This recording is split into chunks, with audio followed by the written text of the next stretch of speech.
Hello hello, bienvenue dans cette 5e vidéo par rapport à nos 10 fausses croyances sur l'instruction à la maison. On est à mi-parcours puisque c'est la 5e, la numéro 5, on est pile à mi-chemin. Avant de rentrer dans le vif du sujet de cette 5e vidéo, j'aimerais juste vous inviter, si vous ne l'avez pas encore fait, à vous inscrire à la conférence que j'organise, une conférence en ligne, donc vous n'aurez pas besoin de vous déplacer, c'est vraiment, vous avez juste besoin d'une connexion internet et d'un écran, un ordinateur ou même un smartphone, ça fait l'affaire.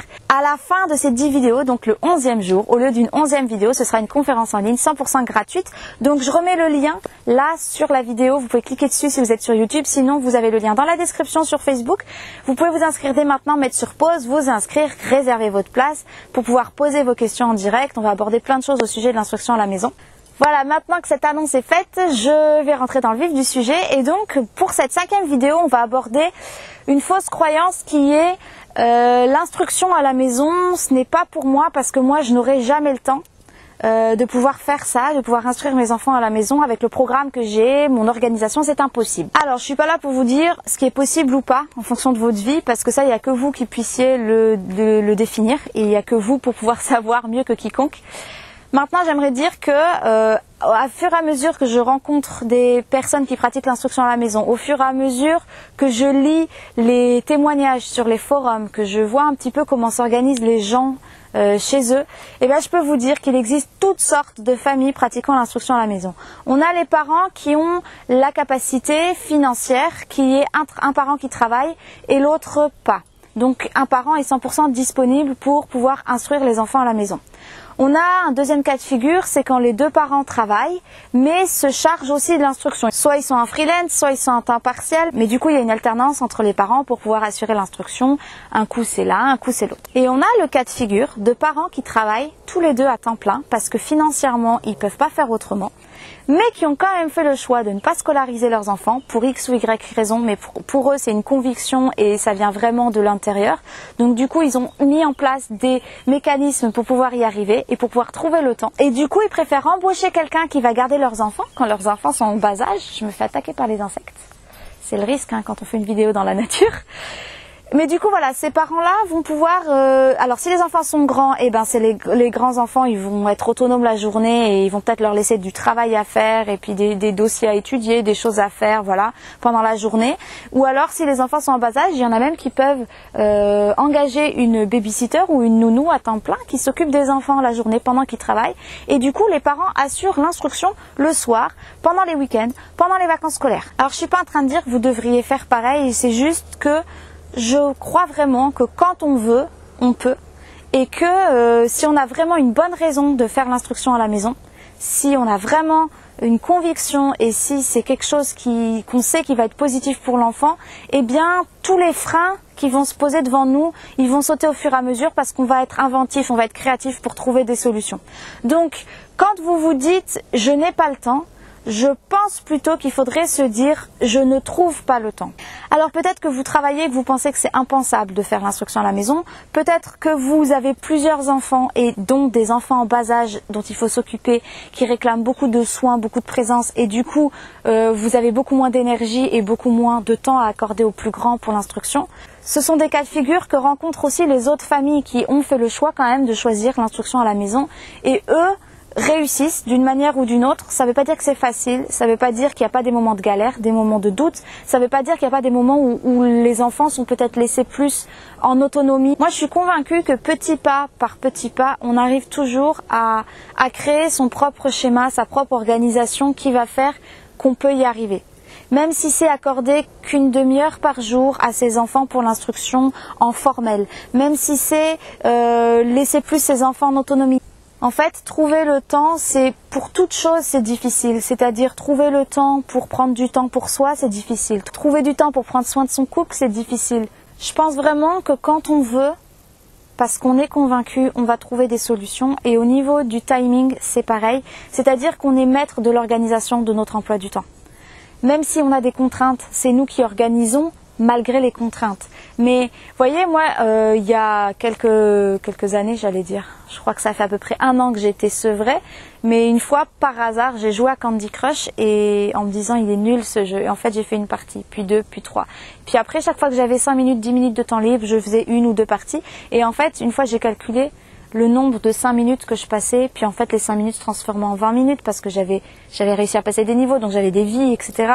Et du coup, je passais un temps monumental. Je pense que je devais passer entre 1 heure et 1 heure et demie par jour sur Candy Crush, sur toute la journée, entre le matin et le soir où je me couchais.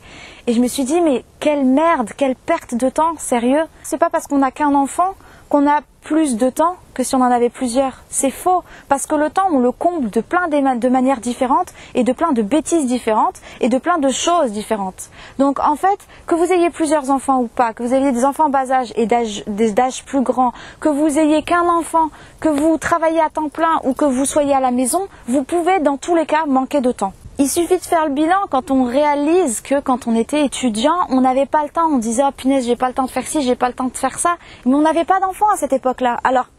Alors aujourd'hui, on a des enfants et on arrive bien à trouver le temps pour nous occuper d'eux, en plus de tout le reste qu'on faisait déjà avant. Et ben c'est pareil pour l'instruction. Il y a plusieurs pistes pour trouver du temps. Déjà, ça peut être de réorganiser sa manière de son sommeil, de se coucher peut-être plus tôt pour pouvoir être plus d'attaque et se lever aussi plus tôt. Ça peut être revoir à la baisse certains objectifs, que ce soit au niveau de l'organisation de la maison, que ce soit au niveau des relations sociales, au niveau, je sais pas moi, de toutes les activités qu'il y a autour, etc. On peut aussi réduire un petit peu, se mettre moins de pression et se dire, bon alors se poser et réfléchir sur ce qui est le plus important pour la vie qu'on souhaite. Et finalement, si la maison est pas très propre pendant 2-3 jours, voilà, mais du coup s'habituer à faire un peu moins mais mieux, pour avoir du temps plus de qualité pour pouvoir faire l'instruction à ses enfants. Ça peut aussi être de développer l'autonomie et la collaboration entre les enfants, pouvoir faire en sorte qu'ils s'entraident entre eux. On peut déléguer certaines choses. Quand les enfants sont grands, on peut leur donner quelques instructions, on peut les aider s'ils ont des questions, etc. Mais si on les a habitués à être autonomes dès le plus jeune âge, il y a beaucoup d'enfants qui sont instruits à la maison, qui sont capables de faire leur programme quasiment tout seuls. Dès le milieu du primaire jusqu'au collège, il y a des enfants qui sont en totale autonomie. C'est assez impressionnant parce que c'est pas quelque chose qu'on a l'habitude de voir quand on est à l'école, mais si c'est quelque chose qui devient naturel. Et voilà, les enfants ils savent que les parents ils font aussi autre chose, mais voilà, les parents peuvent aussi être à la fois un soutien pour l'instruction pendant que les enfants font des exercices, répondre à leurs questions et faire une autre tâche à côté en même temps, je sais pas moi, faire le ménage, préparer le repas, etc. Et du coup on se crée une autre organisation qui permet de se dégager du temps. Je ne peux pas me mettre à la place de parents qui ont plusieurs enfants, qui ont des bébés, pour qui c'est plus compliqué au niveau de l'organisation, ni même des parents qui travaillent tous les deux, parce que moi j'ai préféré faire le choix, on a préféré faire le choix avec mon mari, que je ne travaille plus pour pouvoir assurer ce côté-là à la maison, parce que c'était pour nous quelque chose de plus important. Donc on a fait ce choix, mais c'est un choix qu'on ne peut pas imposer aux autres et qu'on ne peut pas ériger comme une vérité générale, bien au contraire. Je pense que c'est à chaque famille de faire le point sur le temps qu'il a, les objectifs de vie qu'il a, qu'est-ce qui est le plus important pour lui, et de voir quelles sont les pertes de temps qu'on peut avoir autour de nous dans une journée pour les mettre bout à bout et récupérer ces temps de perte qu'on peut réorganiser différemment pour pouvoir les passer, les consacrer à l'instruction à la maison. Mon but dans cette vidéo, c'est de vous prouver qu'en fait, il n'y a pas... Parce que souvent, on entend des choses sur l'instruction à la maison comme si certaines familles pouvaient se le permettre parce que oui, mais eux, ils ont de l'argent. Alors, la question financière, on en parle dans la vidéo prochaine. Donc, voilà, il y a cette raison, oui, mais eux, ils peuvent parce qu'ils ont de l'argent. Et la deuxième, c'est oui, mais eux, ils peuvent parce qu'ils ont le temps. Et j'aimerais vraiment vous dire que la majorité des gens, ils n'avaient pas forcément le temps, mais ils l'ont trouvé et ils ont réorganisé leur vie. Et ça implique forcément, quand on fait un choix, ça implique de renoncer à autre chose. C'est toujours ça, quand on choisit quelque chose, on renonce forcément à autre chose. Et ça, c'est à vous de faire le poids dans la balance. À quoi vous êtes prêt à renoncer pour pouvoir gagner du temps, pour pouvoir faire l'instruction à la maison. Et ça vaut le coup seulement et seulement si c'est un projet qui vous parle. Du coup voilà, cette vidéo elle est là pour vous poser la question de manière honnête à vous-même. Je n'attends pas de réponse, personne n'attend de réponse, c'est que vous avec vous-même finalement. Alors en toute honnêteté, est-ce que vous avez envie de prendre le temps pour l'instruction de vos enfants ou pas? Si c'est ou pas, aucune culpabilité, il n'y a pas de pression, c'est votre choix et il est autant légitime qu'un autre choix, il n'y a pas de problème.